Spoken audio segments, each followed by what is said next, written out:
அனைவருக்கும் வணக்கம். 2023ஆம் ஆண்டு டிஎன்எம்ஆர்பி தேர்வில் கேட்கப்பட்ட 50 வினாக்களுக்கான விடைகளை தற்போது பார்ப்போம்.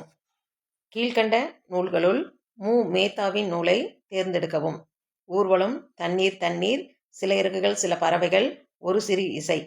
சில இறகுகள் சில பறவைகளும் ஒரு சிறு இசையும் வண்ணதாசன் எழுதிய நூல்கள் இரண்டுமே. தண்ணீர் தண்ணீர் என்பது கோமல் சுவாமிநாதன் எழுதிய நாடக நூலாகும்.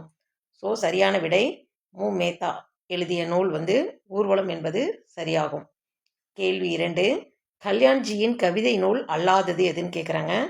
கல்யாண்ஜியினுடைய அவருடைய புனைப்பெயர் தான் வண்ணதாசன் என்பது நமக்கு தெரிஞ்சுக்கணும். அவருடைய கவிதை நூல் அல்லாததுன்னு கேட்டிருக்காங்க. முன்பின், ஆதி, அந்நியமற்ற நதி, இது மூன்றுமே அவருடைய கவிதை நூல் தான். ஒரு கிராமத்து நதி என்பது கவிஞர் சிற்பியின் நூலாகும். ஸோ இதற்கான விடை சி ஆப்ஷன் ஆகும்.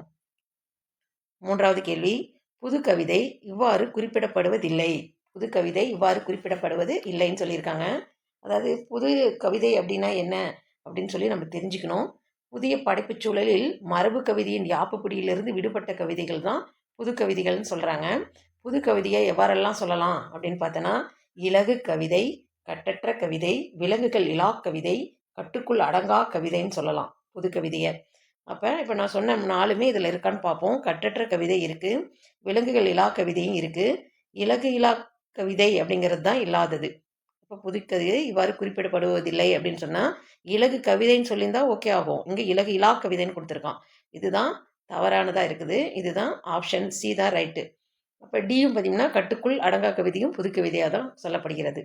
4வது கேள்வி, ரீவோல்ட் என்னும் ஆங்கில இதழினை நடத்தியவர் யார் அப்படின்னு கேட்டிருக்காங்க. இதில் பெரியார் என்பது தான் சரியான விடை. பெரியார் 1928வது ஆண்டு முதல் ரீவோல்ட் என்ற ஆங்கில இதழினை நடத்தி வந்துள்ளார். பெரியார் மேலும் நடத்திய இதழ்கள் பெயர் தெரிஞ்சு வச்சுக்கலாம். குடியரசு, விடுதலை, உண்மை, ரீவோல்ட்டுடன் இந்த 3 இதழையும் நடத்தி வந்தார் என்பதை தெரிந்து கொள்ள வேண்டும். இந்த ஆங்கில இதழ் பார்த்தீங்கன்னா வார இதழ் என்பதையும் தெரிந்து கொள்ள வேண்டும். ஆங்கில இதழ் என்ன இதழ்னா வார இதழாக நடத்தி வந்திருக்காரு. ஸோ விடை பார்த்தோம்னா டி ஆப்ஷன் என்பது தான் சரியானது. 5வது கேள்வி, உலக தாய்மொழி நாள் கடைபிடிக்கப்படுவது எது அப்படின்னு பார்த்தோம்னா பிப்ரவரி 21. ஆப்ஷன் ஏ என்பது சரியானது. 6வது கேள்வி, பெருஞ்சித்திரனாரின் இயற்பெயர். பெருஞ்சித்திரனாரின் இயற்பெயர் என்ன அப்படின்னு கேட்டிருக்காங்க. துரை மாணிக்கம் என்பது சரியான விடை. அப்போ தமிழகனாருடைய இயற்பெயரும் தெரிஞ்சு வச்சுக்கணும். சண்முக சுந்தரம் என்பது. அடுத்தது வாணிதாசனுடைய இயற்பெயர் பார்த்தோம்னா எத்திராசலு அரங்கசாமி, இதுவும் தெரிஞ்சு வச்சிருக்கணும். சச்சிதானந்தன் அப்படின்னு யார் அப்படின்னா சாகும் வரை தமிழ் படித்தே சாக வேண்டும் அப்படின்னு சொன்னவர். சச்சிதானந்தன் பார்த்தீங்கன்னா லங்கையைச் சேர்ந்த தமிழ் கவிஞர். இவர் லங்கை சம்பந்தமான பேர்களிலே கவிதை எழுதுவாராம் சச்சிதானந்தன். இக்கேள்விக்கான விடை துரை ராசமாணிக்கம் என்பது சரியான விடையாகும். 7வது கேள்வி, யுனெஸ்கோ மன்றம் என்ற அமைப்பினால் தெற்கு ஆசியாவின் சாக்ரட்டிஸ் என பாராட்டி பட்டம் வழங்கி சிறப்பிக்கப்பட்டவர் யாருன்னு கேட்டிருக்காங்க.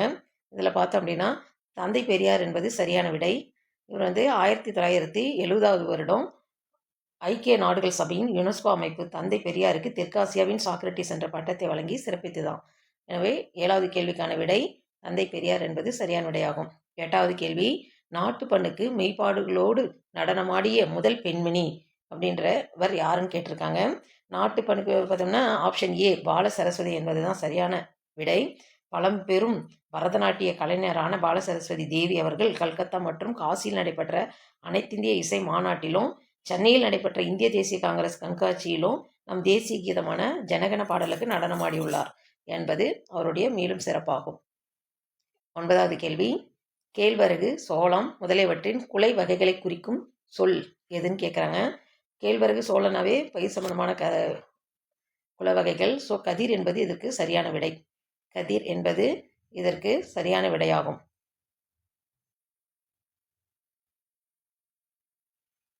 தாறு என்றால் என்ன அப்படின்னு பார்த்தோம் அப்படின்னா தாறு என்பது வாழைக்குலையை குறிக்கும். கொத்து என்பது அவரை, துவரை ஆகியவற்றின் குலை வகையை குறிக்கும். சீப்பு என்றால் என்ன அப்படின்னா வாழைத்தாறு, வாழைக்குலை இருக்கு இல்லைங்களா, அதில் ஒரு சிறு பகுதி தான் சீப்பு. 10வது கேள்வி, கூத்துப்பற்றை நா. முத்துசாமி இந்திய அரசின் தாமரை திரு விருதையும் தமிழ்நாடு அரசின் கலைமாமணி விருதையும் பெற்றார். காரணம் இவரின் நாடகங்கள் பெரும்பாலும் சமூக அரசியல் மாற்றங்களை பேசாதவை அப்படின்னு சொல்லி கூற்று காரணம் கொடுத்துருக்காங்க. இதற்கு பார்த்தோம்னா சரியான விடை ஆப்ஷன் டி, கூற்றும் காரணமும் தவறு. எவ்வாறுன்னு பார்ப்போம். கூத்துப்பற்றை நா. முத்துசாமி இந்திய அரசின் தாமரை திரு விருது, அதாவது பத்மஸ்ரீ விருதுன்னு பேர் இதுக்கு. பத்மஸ்ரீ விருது அப்படின்னு பேர். தாமரை திரு விருதுனா விருதை பெற்றுள்ளார் என்பது சரிதான். ஆனால் தமிழ்நாட்டின் கலைமாமணி விருதை அவர் பெறவில்லை. கலைமாமணி விருதை அவர் பெறவில்லை. எனவே கூற்று தவறுதான். காரணம் பார்த்தோம் அப்படின்னா, இவரின் நாடகங்கள் பெரும்பாலும் சமூக அரசியல் மாற்றங்களை பேசாதவைன்னு சொல்லியிருக்காங்க.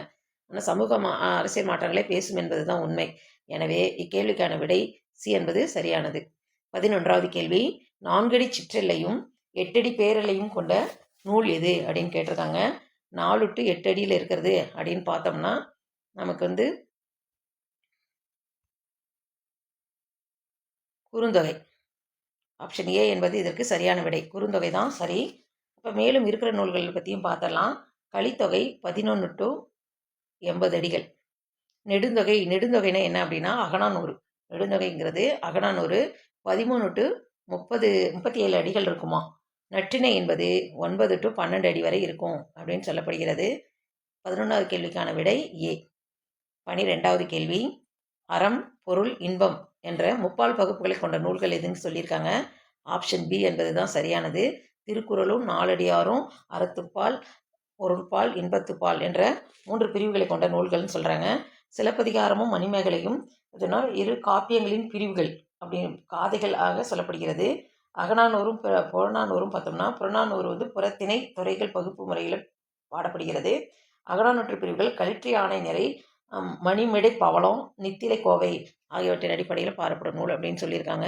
ஸோ 12வது கேள்விக்கு விடை பி என்பது சரி. 13வது கேள்விக்கு இந்திர விழா நடைபெற்ற நாட்கள். இந்திர விழா நடைபெற்ற நாட்கள் 28 ஆகும். ஆப்ஷன் ஏ என்பது சரி. அதுக்கான விளக்கம் பார்த்தோம்னா மணிமேகலை வயல விளாபரை காதைன்னு ஒரு காதை இருக்கு. தேவரும் மக்களும் ஒத்துடன் திரிதரும் நாளேல் நாளினும் நன்கதி தீர் என அப்படின்னு சொல்லி வரிகள் என்ன பொருள் சொல்லுதுன்னா, இந்திர விழா நடைபெறும் அந்த 28 நாள்களிலும் தேவரும் மக்களும் ஒன்றுபட்டு மகிழ்வுடன் உலாவி வருவர் என்பதனை நன்கு அறிந்து கொள்வீர்களாக அப்படின்னு சொல்லி முடிச்சிருக்காங்க.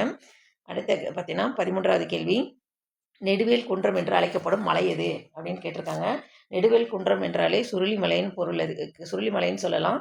சுருளிமலைன்னா எப்படி சொல்கிறோன்னா, வையை ஒரு கரை கொண்டு ஆங்கு நெடுவேல் குன்றம் அடி வைத்து ஏறினாள் அப்படின்னு சொல்லிட்டு நெடுவேல் குன்றம் என்பது தற்போது கம்பம் பள்ளத்தாக்கை அடுத்துள்ள சுருளிமலை என்பது நிரூபிக்கப்பட்டுள்ளதாம். ஸோ இதற்கான விடை சி என்பது சரி.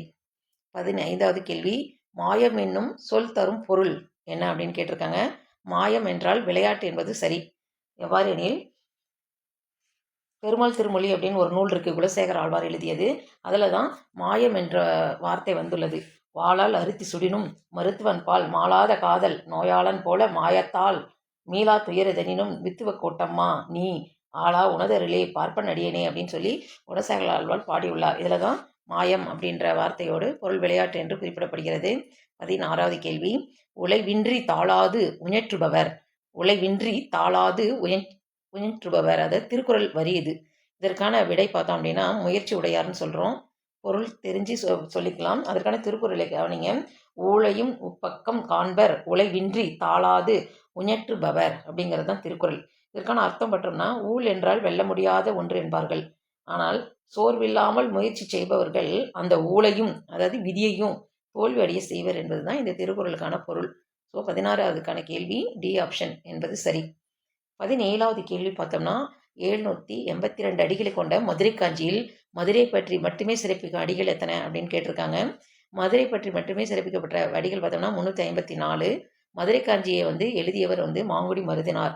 மாங்குடி மருதனார் பாடப்பட்ட நூல்களில் பார்த்திங்கன்னா நிறைய பிரபலமான பாடல்கள் இருக்குது. அதில் ஒரு மதுரை பற்றி மட்டுமே 354 அடிகள் கொண்ட பாடலை பாடியுள்ளார். ஸோ 17வதுக்கான விடை ஏ என்பது சரி. 18வது கேள்வி என்னென்னா, இரடி பொம்மல் என்னும் சொல் பின்வருவனவற்றில் எதனை குறிப்பிடும் அப்படின்னு கேட்டிருக்காங்க. இரடி அப்படின்னா திணை, பொம்மல்னா சோறு. ஸோ திணை சோறு என்பது சரியான விடை. 19வது கேள்வி, பொருந்தாத சொல்லை தேர்ந்தெடுக்கவும். மூதூர், நல்லிசை, புன்புலம் மூன்றுமே பார்த்தோம்னா பண்பு தொகையை குறிக்கும் மூன்றுமே. அப்போ பொருந்தாததுன்னு பார்த்தீங்கன்னா ஆப்ஷன் டி என்பது சரி. 20வது கேள்வி, பின்வருவனவற்றுள் கம்பர் எழுதாத நூல் எது அப்படின்னு கேட்டிருக்காங்க. கம்பர் எழுதிய நூல்கள் பார்த்தோம்னா 3 இதில் இருக்குது. 1 மாறுபட்டிருக்கு. ஏர் எழுபது, சிலை எழுபது, திருக்கை விளக்கம். இது 3மே கம்பர் எழுதியது. திருவள்ளுவ மாலை மட்டும் கம்பர் எழுதாதது. திருவள்ளுவ மாலை அப்படின்னா என்ன அப்படின்னு பார்த்தோம்னா, திருக்குறளின் சிறப்பை உணர்த்தும் 55 பாடல்களை அடங்கிய தொகுப்பு தான் திருவள்ளுவ மாலைன்னு சொல்கிறோம். இந்நூலில் உள்ள 55 பாடல்களை 53 புலவர்கள் இணைந்து பாடியுள்ளனர் என்பது சிறப்பு. எனவே 20வது கேள்விக்கான விடை சி என்பது சரியானது. 21வது கேள்வி, தவறாக பொருந்தியுள்ளதை காண்க அப்படின்னு கேட்டிருக்காங்க. ஊன் என்றால் இறைச்சி என்பது சரி. அன்னம் என்பது உணவுன்னு சொல்லியிருக்காங்க. 3 சொல்லி இன்னும் வந்திருக்கு. 2 சொல்லி இன்னும் வந்தால் உணவு ஓகே ரைட் ஆகும். 3 சொல்லி இன்னும் வருது வந்து வாயில் இருக்கிற மேலெண்ணத்தை குறிக்கும். ஸோ இது வந்து தவறாக பொருந்திருக்கு. இதுதான் ஆன்சராக வரும். திணை என்றால் ஒழுக்கம், வெள்ளம் என்றால் நீர் பெருக்கு. ஸோ 21வதுக்கு சரியான விடை பி ஆப்ஷன். 22 பெயர் அறியா என்னும் சொல்லை பிரிக்க கிடைப்பது எதுன்னு கேட்டிருக்காங்க. பெயர் அறியா என்னும் சொல்லை பிரிக்க கிடைப்பது சி ஆப்ஷன். பெயர் கூட்டல் அறியா என்பது. இதில் வந்து பிரித்து எழுதுறதுக்கு பார்த்தீங்கன்னா சரியான புணர்ச்சி விதியை நம்ம தெரிஞ்சு வச்சுருக்கணும். புணர்ச்சி விதி என்ன அப்படின்னா, இது எப்படி புணர்ந்து பிரிஞ்சிருக்கு அப்படின்னு பார்ப்போம். உடல் மேல் உயிர் வந்து ஒன்றுவது இயல்பே என்ற விதிப்படி நிலைமொழி ஈற்றிலுள்ள ரகர மெய்யும் வருமொழி முதலில் உள்ள அகரமும் இணைந்து ரகரமானது பின்னர் இயல்பாக புணர்ந்து பெயரறியா என்று ஆனது. அப்படிங்கிறத புணர்ச்சி விதியை நம்ம தெரிஞ்சு வச்சுப்பது நல்லது. 23வது கேள்வி, தவறாக பொருந்தி உள்ளதை காண். ஹோமோகிராஃப் ஒப்பெழுத்து சரியாக தான் இருக்குது. கான்சோனன்ட் மெய்யெழுத்து சரியாக இருக்குது. டெம்பஸ்ட் சூறாவளி என்பது தவறாக இருக்குது. வேர்ல்விண்ட் அப்படின்னா சுழல் காற்றும் சரியாக இருக்குது. அப்போ டெம்பஸ்ட்னா என்ன அப்படின்னா பெருங்காற்று என்பது தான் சரியானது. இது டெம்பஸ்ட்னா பெருங்காற்று அப்படின்னு சொல்லணும். அப்போ சூறாவளிக்கு என்ன இங்கிலீஷ் வேர்டு அப்படின்னா, இங்கிலீஷ் வார்த்தை அப்படின்னா டோர்னடோ அப்படின்றது தான் சூறாவளி. ஸோ 23வதுக்கு சரியான விடை சி. 24வது கேள்வி, கீழ்கண்டவற்றுள் பிறமொழி சொற்கள் அற்ற தொடரை கண்டறிக. பிறமொழி அற்ற சொற்கள், பிறமொழி சொல் இல்லாதது தான் இங்கே ஆன்சராக வரணும். முதல் கேள்வி, கண்ணாடி முன் அலங்காரம் செய்தால். கண்ணாடி என்பதே பிறமொழி சொல்லு தான். அலங்காரம் என்பதும் பிறமொழி சொல்லு தான். கண்ணாடியை வந்து ஆடின்னு சொல்லணும், அலங்காரத்தை ஒப்பனைன்னு சொல்லணும். பியில் பார்த்தீங்கன்னா இம்மார்க்கத்தில் யாத்திரை செல்லுங்கள் அப்படின்னு சொல்லியிருக்காங்க. மார்க்கம் அப்படின்னா வழி அல்லது நெறின்னு சொல்லணும் தமிழ் மொழிப்படி.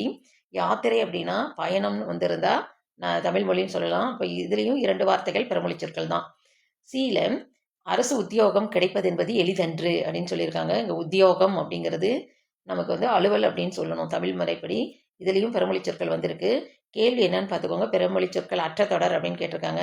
ஸோ டி என்பது தான் சரியானது. எழிலுக்கு ஒப்பனை செய்து கொள்வது மிகவும் பிடிக்கும் அப்படின்றது தான் சரியான விடை. 25வது கேள்வி 25வது கேள்வி, வலுவுச்சொல் தொடர்பான கூற்றினை ஆராய்க. வலுவுச்சொல் தவறு இருக்கு, கண்டுபிடிங்கன்னு அர்த்தம். கூற்று 1, கார்த்திகை மாதம் அடமழை பெய்தது. கூற்று 2, நஞ்சை நிலத்தில் அவரைக்காய் காய்த்துள்ளதுன்னு சொல்லியிருக்காங்க. இதில் கூற்று 1, 2 சரியா அப்படின்னு பார்த்தோம்னா 2மே தவறு என்பது தான் ஆன்சருங்க. 2 கூற்றுலையுமே தவறு இருக்குது. இதுதான் ஆன்சரு. இங்கே பார்ப்போம். கார்த்திகை மாதம் அடமழைன்னு இருக்குது. இது வந்து அடைமலை டை வரணும் இங்கே. அடுத்தது நஞ்சை நிலத்தின்னு இருக்குது. நன்சை நிலம் அப்படின்னு வரணும். இதுதான் இங்கே ஒரு சொல்ல இருக்குது. அவரைக்காயின் பேச்சு வழக்கில் இருக்குது. அவரை அப்படின்னு வந்திருக்கணும். சரிங்களா? 25வதுக்கு ஆப்ஷன் சி தான் சரியான விடை. 26, சந்தி பிழையுடன் உள்ள தொடரை கண்டறிக. தலையை கொடுத்தேனும் தலைநகரை காட்போம். சரியான விடை சந்திப்பிழை இல்லை.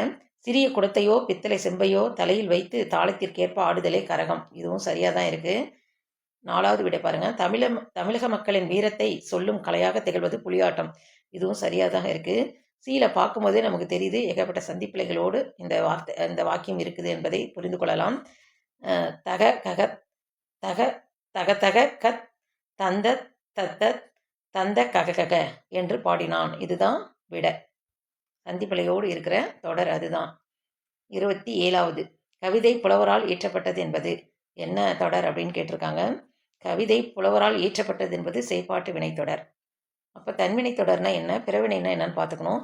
இது புலவர் கவிதை இயற்றினார் அப்படின்னா தன்வினை தொடர். புலவர் கவிதை இயற்றினார்னா தன்வினை தொடர். புலவர் கவிதை ஏற்றுவித்தார்னா பிறவினை தொடர். புலவர் கவிதை ஏற்றினாரா அப்படின்னு கேட்டால் வினாத்தொடர். எனவே 27க்கு சரியான விடை டி. 28 ஆதிரையான் பெயர் சொல்லின் வகையை கண்டறியலாம். ஆதிரையான்னாவே சூரியன் அப்படின்னு பொருள் நமக்கு ஈஸியாக தெரியும். இதில் என்ன பெயர்னு பார்த்தோம்னா கண்டிப்பாக காலப்பெயர்ன்றது எல்லாருமே கண்டுபிடிச்சிக்கலாம். ஆனால் காலப்பெயர் இதுக்கெல்லாம் வந்து விளக்கம் தெரிஞ்சுக்கணும். காலத்தை அடிப்படையாக கொண்டு பிறக்கும் பெயர்கள் காலப்பெயர்கள்னு சொல்கிறோம். ஆதிரையான், வேனிலான், பகலோன், வெய்யோன் அப்படின்லாம் சொல்லலாம் சூரியனை. அதுதான் இங்கே குறிப்பிட்டிருக்காங்க. 28க்கு ஆப்ஷன் பி தான் சரியான விடை. 29 நாரா மலர் என்பதன் இலக்கண குறிப்பு என்னன்னு கேட்டிருக்காங்க. நாரா ஆ அப்படின்னு வந்திருக்கு. இந்த வார்த்தையில் ஆ வந்ததுனால ஈறுகெட்ட எதிர்மறை பெயரெச்சம் என்பது தான் சரியான விடை. அதுக்கு பெயரெச்சத்துக்கும் எதிர்மறை பெயரெச்சத்துக்கும் ஈறுகெட்ட எதிர்மறை பெயரெச்சத்துக்கும் ஒரு சின்ன எடுத்துக்காட்டு சொல்கிறேன் பாருங்கள். பெய்யாத அப்படின்னா யாத அப்படின்னா எதிர்மறை பெயரெச்சம். பெய்யாத அப்படின் போது எதிர்மறை பெயரெச்சம். அதே பெய்யா அப்படின்னு வந்ததுன்னா ஈறுகெட்ட எதிர்மறை பெயரெச்சம். சின்ன வித்தியாசம்தான். ஆனால் இதுக்கு ஆன்சர் மாறிடக்கூடாது. 29வதுக்கு ஆப்ஷன் ஏ தான் சரியான விடை. 30வது கேள்வி. கண்ணதாசனின் நூல்களில் சாகித்ய அகாதமி விருது பெற்ற புதின எதுன்னு கேட்டிருக்கிறாங்க. நமக்கு எல்லாருக்கும் தெரிஞ்சது தான் ஆப்ஷன் டி சேரமான் காதலி. இது எப்போது அந்த விருது வாங்குச்சு அப்படின்றது கூடுதல் தகவலாக தெரிஞ்சுக்காங்க. 1980 சேரமான் காதலிக்கு கண்ணதாசன் நூல் சாகித்ய அகாடமி விருது பெற்றது. 31வது பொறுத்துக. நருந்தொகை. அதிவீரராம பாண்டியர். நருந்தொகை எழுதினவர் யாரு? அதிவீரராம பாண்டியர். மதுரை பதிற்று பத்தந்தாதி அப்படிங்கிறது பார்த்தோம்னா பரஞ்சோதி முனிவர். மதுரை பதிற்று பத்தந்தாதி பரஞ்சோதி முனிவர். நீதிநெறி விளக்கம். நீதிநெறி விளக்கம்னு பார்த்தோன்னா குமரகுருபரர். தொன்னூல் விளக்கம் வீரமாமுனிவர். ஸோ ஆப்ஷன் பி என்பது சரியான விடை. ஆப்ஷன் பி என்பது தான் சரியான விடை. 31வது கேள்விக்கு விடை பார்ப்போம். பொக்கிஷம் அப்படின்னா என்ன அப்படின்னு பார்த்தோம்னா பொக்கிஷம் செல்வம். பொக்கிஷம்னா செல்வம். அடுத்தது விஸ்தாரம்னா பெரும்பரப்பு. விஸ்தாரம்னா பெரும்பரப்பு. சாஸ்தி அப்படின்னா ஜாஸ்தியாக இருக்குன்னு நம்ம பேச்சு வழக்கில் சொல்கிறோம் இல்லையா, மிகுதியாக இருக்குன்னு அர்த்தம். சிங்காரம்னாவே அழகு. ஸோ ஆப்ஷன் ஏ என்பது இதற்கான சரியான விடை. அடுத்தது 33வது கேள்வி. 33வது கேள்வி. தோம் அப்படின்னா குற்றம். தோம் என்றால் குற்றம். வசி என்பது மலை. வசி என்பது மலை. கலாம் என்றால் போர். வேதிகை அப்படின்னா திண்ணைன்னு சொல்லுவோம். வேதிகைனா திண்ணல், திண்ணை. இது ஆப்ஷன் ஏ தான் சரியான விடை. 34வது கேள்வி. ஆரி அப்படின்னா அருமை. ஆரி என்பது அருமைன்னு சொல்லலாம். ஆரி என்பது அருமை. அடுத்ததாக பொம்மல் அப்படின்னா சோறு. ஆறுனா வழி. புரிசைன்றது மலை, மதில். புரிசை அப்படிங்கிறது மதில். ஆப்ஷன் சி என்பது சரியான விடை. ஆப்ஷன் சி என்பது சரியான விடை. பொறுத்துக்க. 35வது கேள்வி. இதுவும் பொறுத்துக்க தான் வரும். மாமலை போற்றுதும் அப்படின்னா மாமலை போற்றுதும் அப்படின்னா சிலப்பதிகாரம். மாமலை போற்றுதும் அப்படிங்கிறது எந்த பாடலில் வருது அப்படின்னா சிலப்பதிகாரத்தில் வரும்.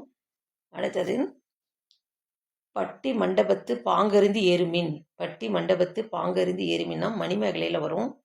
அடுத்தது அன்பின தோழி அவர் சென்ற ஆரே குறுந்தொகையில் வரும். மெய்ப்பொருள் காண்பது அறிவு திருக்குறளில் வருது. சரிங்களா? அப்போ ஆப்ஷன் டி என்பது இதற்கு சரியான விடை. 36வது. காருகர், பாசவர், ஓசுனர், காளியர் அப்படின்னு சொல்லி கொடுத்துருக்குறாங்க. இதுக்கு பார்த்தோம்னா காருகர் அப்படின்னா நெய்பவர். காருகர்னா நெய்பவர். பாசவர்னா வெற்றிலை விற்பவர். ஓசுனர்னா பிட்டு விற்பவர்.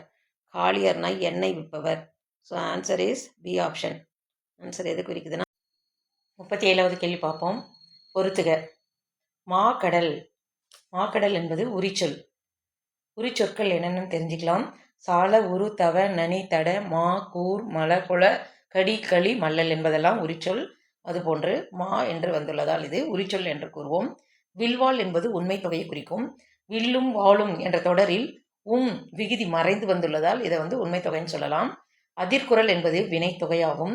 அதிர்கின்ற குரல், அதிரும் குரல் என்று 3 காலத்திலும் வரதுனால இதை வினைத்தொகை என்று சொல்லலாம். பைங்கிளி என்பது பண்பு தொகையை குறிக்கும். பசுமை குட்டல் கிளி அப்படின்னு சொல்லலாம். பசுங்கிளி என்பதையும் நிலைமொழி ஈற்றில் மை விகுதி வந்ததால் இது பண்பு தொகைன்னு சொல்கிறோம். ஸோ ஆப்ஷன் ஏ என்பது இதற்கான சரியான விடை. 38வது கேள்வி பொறுத்துக. நீலமலர் பூத்தது. நீலமலர் பூத்தது பண்பு பெயர். நீலமலர் என்பது நீலம் அப்படின்ற இது பண்பு குறிக்கிறதுனால இது பண்பு தொகை. சிங்கம் பொருட்பெயர். எட்டரை மணி எட்டரை மணி காலத்தை சொல்கிறதுனால இது காலப்பெயர். அகழ்தல் என்பது தொழிற்பெயர். அகழ்தல்னா தோண்டுதல் அப்படின்ற பொருள் வருகிறது. எனவே ஆப்ஷன் சி என்பது சரியான விடை. 39வது கேள்வி. விலங்குகளின் பெயர்களும் விலங்குகளோட சிறிய உயிரினங்கள் பெயர்களும் கொடுத்துருக்காங்க. இதில் பொறுத்துக பார்ப்போம். சிங்கம் அப்படின்னா குருளை, புலி என்றால் பரல், மான் கன்று, ஆடு என்பது குட்டியை குறிக்கும். ஸோ ஆப்ஷன் டி என்பது இதற்கான சரியான விடை. 40வது கேள்வி. பொறுத்துக. கிண்ணறம் 2 சுழியின் வந்து கிண்ணறம் வந்தால் யாழ். அதே 3 சுழியின் இந்த கிண்ணறம் யாழ். 3 சுழியின் வந்து கிண்ணறம் வந்தால் வீணை. கலகம் பள்ளிக்கு வரலா வந்து கலகம் வந்தா பெருச்சாளி. குண்டுலா வந்து கலகம் வந்தா குழப்பத்தை குறிக்கின்றன. எனவே ஆப்ஷன் டி என்பது இதற்கான விடை. 41 தமிழ் சொல்லுக்கான ஆங்கில சொல்லை பொறுத்துக. பேச்சாற்றல் எலகேஷன். பேச்சாற்றல் என்பது எலகேஷன் என்று சொல்கிறோம்.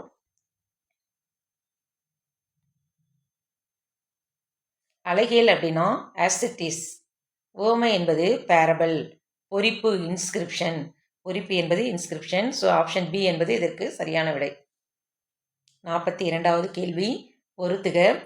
1000 காலத்து பயிர் என்பது நீண்ட காலமாய் இருப்பது அப்படின்னு சொல்லலாம். கல்லில் நார் உரித்தல் என்பது இயலாத செயல். கம்பி நீட்டுதல் அப்படின்னா விரைந்து வெளியேறுதல். கண்ணை மூடிக்கொண்டு ஆராய்ந்து பாராமல் அப்படின்னு சொல்லலாம். ஆப்ஷன் ஏ என்பது இதற்கான விடை. 43வது கேள்வி. பொறுத்துக. மாமலை அப்படின்னா உரிச்சல் நேராகவே இருக்குது. நம்ம ஏற்கனவே சொன்னோம். மா அப்படின்னு வந்தாவே உரிச்சொற்களை குறிக்குது அப்படின்னு. அடுத்தது மாம்பூவே கண்ணுரங்கு அப்படின்னு வந்திருக்கு. மாம்பூவே அப்படின்றது அழைத்தல். அழைத்தலுக்கு அடுத்து வினைச்சொற்கள் வந்தது அப்படின்னா விழித்தொடர்னு சொல்கிறோம். ஒருத்தர் கூப்பிட்ற மாதிரியான சொற்களுடன் வினைச்சொற்கள் வந்ததுன்னா விழித்தொடர்னு சொல்கிறோம்.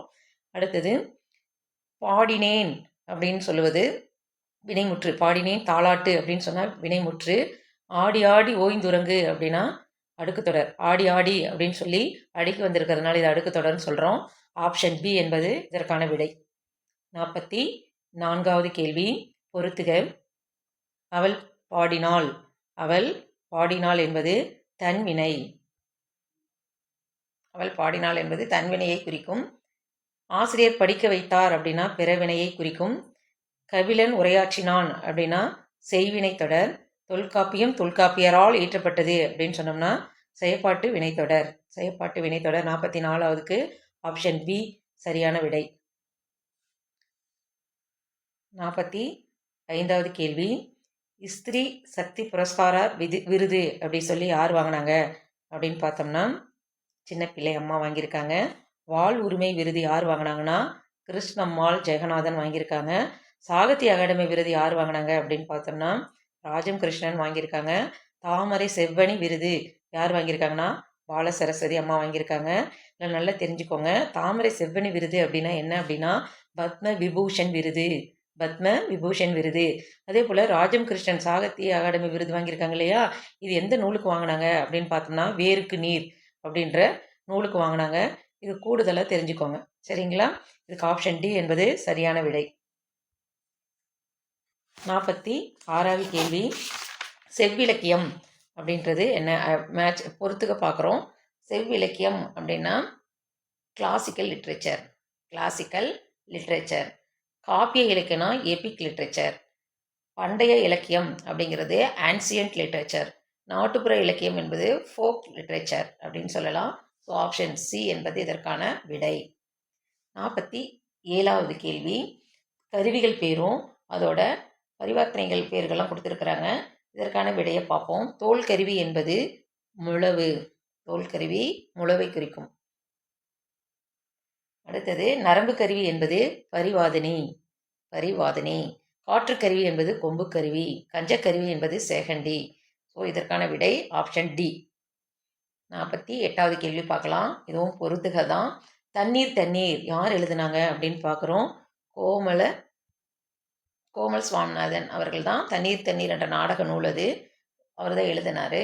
அடுத்தது தண்ணீர் தேசம் யார் எழுதினாங்கன்னா வைரமுத்து. அடுத்ததாக தமிழர் நாகரிகமும் பண்பாடும் என்ற நூல் யார் எழுதினாங்கன்னா தட்சிணாமூர்த்தி. தமிழக வரலாறும் தமிழர் பண்பாடும் யார் எழுதினாங்கன்னா மா ராசமாணிக்கம் என்பவர் எழுதியிருக்காரு. இதற்கான விடை ஆப்ஷன் பி என்பதாகும். 49வது பொறுத்துக தான் இதுவும்.